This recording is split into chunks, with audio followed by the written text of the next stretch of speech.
হাসরের ময়দানটা যখন কায়েম হয়ে যাবে, সবাই ইয়া নাফসি ইয়া নাফসি বলতে থাকবে। কত বিপদ!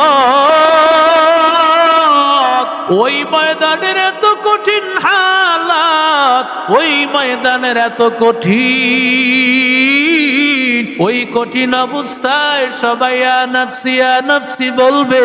বাবাই বলবে ইয়া নাফসি, মায়ে বলবে ইয়া নাফসি, ভাই বলবে ইয়া নাফসি। ইয়াউমা ইয়াফিরুল মারউ মিন আখিহি ওয়া উম্মিহি ওয়া আবিহি ওয়া সাহিবাতিহি ওয়া বানি। আল্লাহ বলেন, সন্তান পালায়ন করবে, স্ত্রী পালায়ন করবে, ভাই পালায়ন করবে, বাবায় পালায়ন করবে, মায়ে পালায়ন করবে। কেউ কারো পরিচয় দিবে না, সবাই তোমার কাছ থেকে পালায়ন করবে। ওই হাসরের ময়দানের কঠিন, ওই কঠিন হালতে আমার মায়ার মালিক আল্লাহ আলেমদেরকে আল্লাহ সুপারিশ করার অনুমতি দিবে।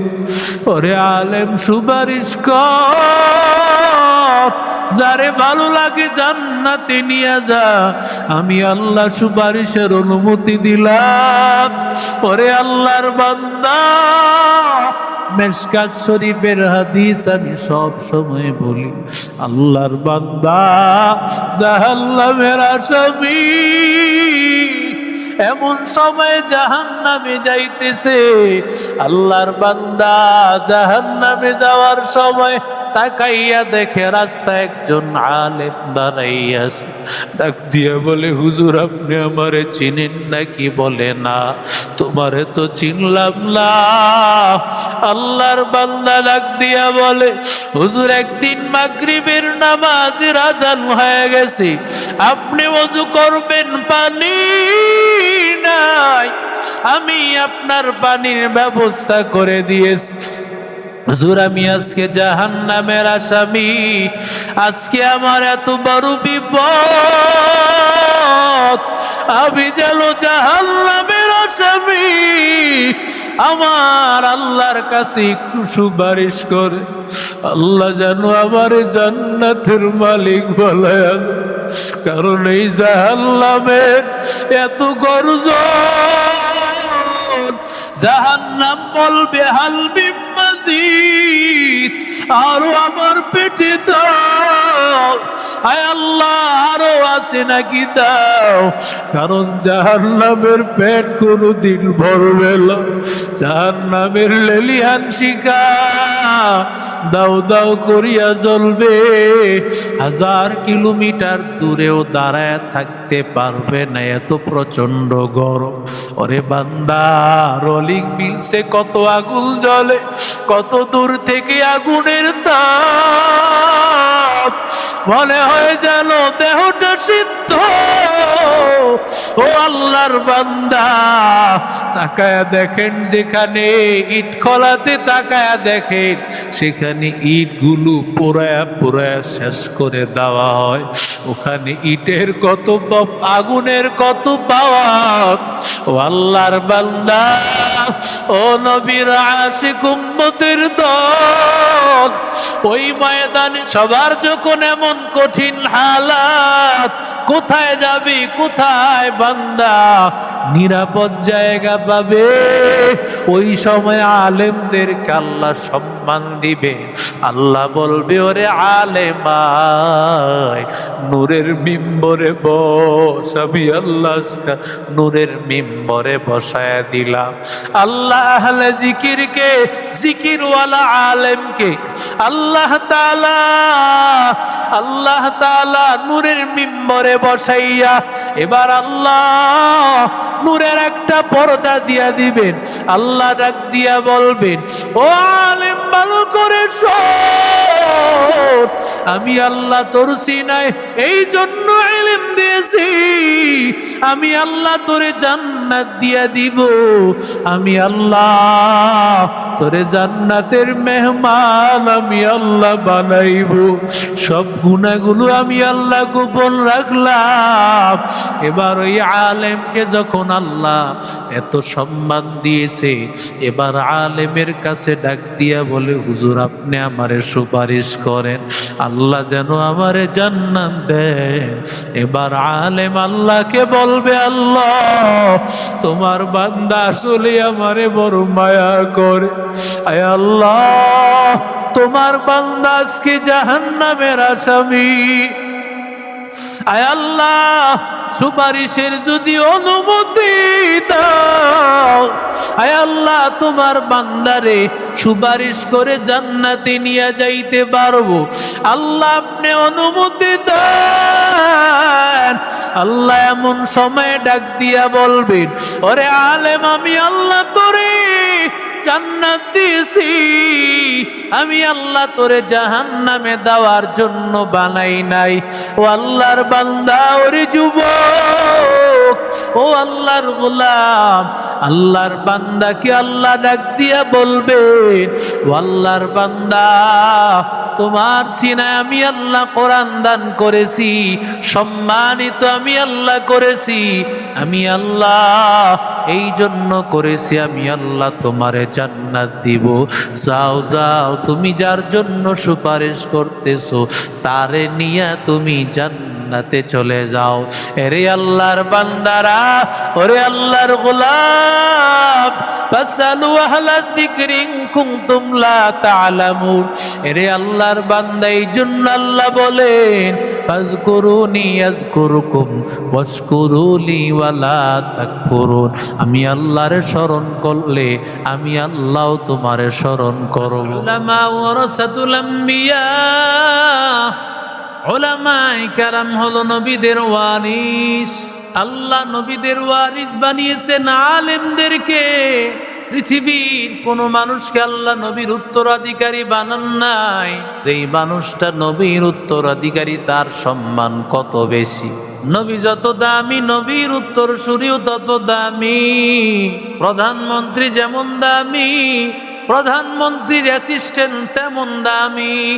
আল্লাহ তাআলা বলেন, ফাসালু আহলা যিকরি ইন কুনতুম লা তা'লামুন।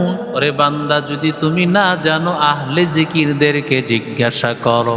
জিকিরওয়ালা উলামায়ে কেরাম যারা সব সময় আল্লাহর কালাম নিয়ে পড়ে থাকে, নবীর হাদিস নিয়ে পড়ে থাকে, যে আলেমদের জবানে কিছুক্ষণ পরপরই আসে সাল্লাল্লাহু আলাইহি ওয়াসাল্লাম, সাল্লাল্লাহু আলাইহি ওয়াসাল্লাম, সাল্লাল্লাহু আলাইহি ওয়াসাল্লাম। हर के बासत आमिले सल्लु मदाम आतिशे दोज़ख शवद बरवे हराम। हर के बासत आमिले सल्लु मदाम आतिशे दोज़ख शवद बरवे हराम। सब समय नबीर উপর দুরূদ যারা পড়বেন, জাহান্নামের আগুন আল্লাহ হারাম করে দিবেন। জাহান্নামের আগুন হয়ে যাবে হারাম। যদি জাহান্নামের আগুন হারাম হয়, দুনিয়ার আগুন বুঝি হারাম হবে না? দুনিয়ার অশান্তি বুঝি যাবে না দুরূদের কারণে? আল্লাহর কসম, আল্লাহর নবীর উপর দুরূদ যারা পড়ে আল্লাহ এতটা খুশি হন, আল্লাহ এত বেশি রাজি হন, আমার মালিক আল্লাহ খুশি হয়ে যান। কারণ ইন্নাল্লাহা ওয়া মালাইকাতাহু ইউসাল্লুনা আলান নবী, এমন একটা আমল যে আমল ফেরেশতারাও করেন, আল্লাহ নিজেও করেন। সেই আমলটা আর কোনো আমল না, একমাত্র আমল হলো নবীর উপর দুরূদ। একমাত্র নবীর উপর দুরূদ আল্লাহ পড়েন, নবীর উপর দুরূদ ফেরেশতারা পড়েন। কত বড় দামি আমল হইলে যে আমল নবীও পড়েন, ফেরেশতারাও পড়েন, আল্লাহও পড়েন। কারণ এত দামি আমল। আল্লাহ যে আমলের কারণে মহা বিপদ থেকে উদ্ধার করে নেন। ওরে আল্লাহর বান্দা, জীবনে এই কথা এত পরিমাণে বিশ্বাস আল্লাহ দান করেছেন। হাজার লক্ষ কোটি বিপদ আল্লাহ নবীর দুরুদের কারণে আল্লাহ সহজ করে দিয়েছেন। ওরে আল্লাহর বান্দা, সব সময় তো এই বিশ্বাসটা এমনটাই ছিল। কত সময়ে মাহফিলে যাইতে সময় মাত্র 3-4 ঘন্টা সময়, অথচ যাইতে সময় লাগবে 5 থেকে 6 ঘন্টা। কিন্তু দুরূদ শরীফ পড়তে পড়তে আল্লাহ এমন যেন করে দিয়েছে, এমন কয়েকবার আল্লাহ তাআলা নিজেই দেখাইছেন, কুদরত দেখাইছেন। বান্দাকে আল্লাহ পৌঁছায় দিয়েছেন, মনে হয় যেন রাস্তার গাড়িগুলো সব সরায় দিয়েছে। আল্লাহর বান্দা, নবীর আশিকের দল, যেই দিন গাড়ির অ্যাক্সিডেন্ট হয়েছে রে গোলাম, ওই দিনেও সিএনজিতে বসিয়া সাল্লাল্লাহু আলাইহি ওয়াসাল্লাম সাল্লাল্লাহু আলাইহি ওয়াসাল্লাম সাল্লাল্লাহু আলাইহি ওয়াসাল্লাম নবী বলেন, মান সাল্লা আলাইয়া ওয়াহিদান সাল্লাল্লাহু আলাইহি আশরা। আমার উপর একবার দুরূদ পড়লে নবী বলেন আল্লাহ 10টা রহমত নাজিল করে। 10টা রহমতের কত দাম! যে একটা রহমতের কারণে পুরা পৃথিবী সব আলোকিত হয়ে যাবে। আল্লাহর একটা রহমতের এত দাম। ও আল্লাহর বান্দা, দুরূদ পড়তে পড়তে যখন রওয়ানা, কারণ সব সময় চিন্তা হলো বাঁচানোর মালিক, হেফাজতের মালিক দুনিয়ার আর কেউ না। দুনিয়ার কেউ বাঁচাইতে পারে না, দুনিয়ার কেউ সম্মান দিতে পারে না। দুনিয়ার ইজ্জতের মালিক আল্লাহ, দুনিয়ায় বাঁচায় রাখার মালিক আল্লাহ। আমার মনে হয় যেন আল্লাহ কুদরত দেখাইছেন এই দুরুদের বরকত। আমি যখন বসতে চাইলাম, এই দুরুদ পড়িয়া সিএনজি থেকে নামিয়া যখন আমি অটোতে উঠব, কেন যেন মনে হইল পিছনে বসো, কারণ আল্লাহ দুরুদের উসিলায় বান্দারে বাঁচাইবেন। দুনিয়ার মানুষের হাত নাই, কারণ নবী বলে আমার উপর দুরুদ পড়লে আল্লাহর 10টা রহমত। আল্লাহর রহমতের এত দাম, আল্লাহর রহমতের এত দাম, নবীর দুরুদের এত দাম। আল্লাহ কেমন জানি কুদরতি হাতে, আল্লাহ নিজের কুদরতি হাতে বাঁচায় দিলেন। ও বান্দা, আল্লাহ তো এই চক্ষুটা অন্ধ বানায় দিতে পারতেন। আমার আল্লাহ একটা হাত অ্যাক্সিডেন্টে শেষ করে দিতে পারতেন, একটা পা অ্যাক্সিডেন্টে নষ্ট করে দিতে পারতেন। আল্লাহ বলে, বান্দা তোরে আমি বিপদ দিব না, কারণ আমি আল্লাহ দুরুদের কারণে তোমারে বাঁচায় দিব। এরে আল্লাহর বান্দা, এরে নবীর আশিক উম্মতের দল, ওই মাদ্রাসায় গুলোতে তাকাইয়া দেখবেন সব সময় পরে ক্বালা রাসূলুল্লাহ সাল্লাল্লাহু আলাইহি ওয়াসাল্লাম আন আবি হুরায়রা রাদিয়াল্লাহু তাআলা আনহু قال قال رسول الله সাল্লাল্লাহু আলাইহি ওয়াসাল্লাম।